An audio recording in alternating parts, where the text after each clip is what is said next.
Հաչիկ Գալստյանին կալանքի տակ պահելու որևէ հիմք գոյություն չունի, սկսած իր կենսագրությունից, իր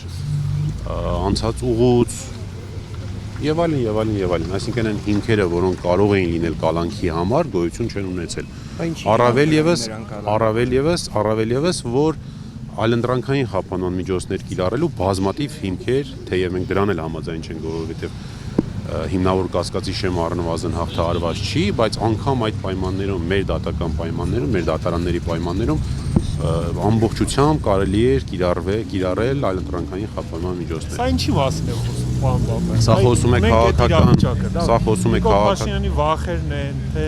Սա խոսում է քաղաքական իշխանության կողմից, քաղաքական գործիչների եւ ոչ միայն քաղաքական գործիչների նկատմամբ, հանրային գործիչների, հրապարակային խոսք ասող մարդկանց, ընդդիմադիր կեցվածք ունեցող բազմաթիվ քաղաքացիների, ինչպես նաև բազմաթիվ հոգեվորականների նկատմամբ քաղաքական հետապնդումների մոլուցքի մասին։ Այս է դրա մասին։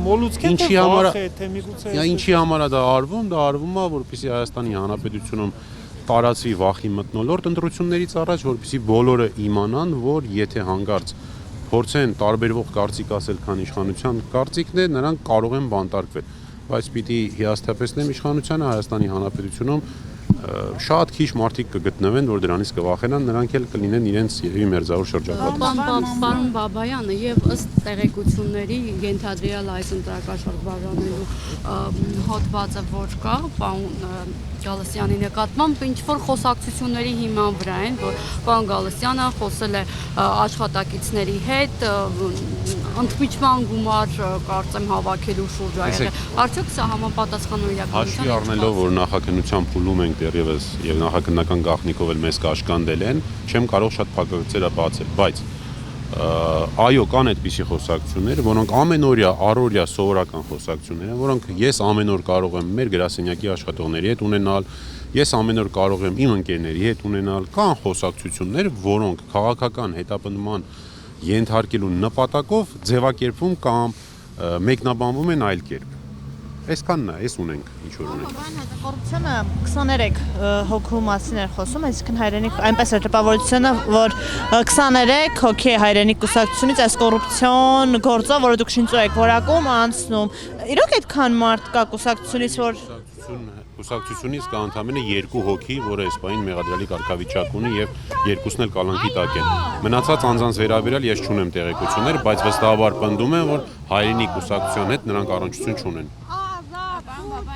Գնահատականի այսօր Հայաստանի բանտերում քանի քաղբանտարկյալ կա։ Գնահատականով չի, գիտեք, ընդհանրապես մարդկանց քանակը, թիվը, վիճակագրական տվյալը գնահատականով չի, բայց գնահատականը ստեղ այլ է, որ այնքան շատ են, որ չենք հասցնում հաշվենք։ Այսինքն երբեք չի եղել Հայաստանում, որ ամեն շաբաթ կարող ենք ունենալ նոր քաղբանտարկյալներ, նրանցից ոմանցի կարող են ազատ արձակել եւ շրջանառությունը այնքան մեծ է, որ հնարավոր չի դառնում արդեն հաշվել։ Եվրոպական կառույցներից ինչ ակնկալիքներ ունենք։ Եվրոպական կառույցներից ակնկալում ենք բացել աչքերը, տեսնել թե ինչ է կատարվում իրականում եւ հատկապես ինչի Եվրոմիություն, որովհետեւ Եվրոմիությունը, որ ջանք ու եռան չի խնայում մեր իրավապահ համակարգին, դատաիրավական համակարգին ֆինանսավորելու, աջակցելու, մի հատ էլ այս կողմից տեսնի թե ինչ է կատարվում, թեև կարծում եմ, որ տեսնում է։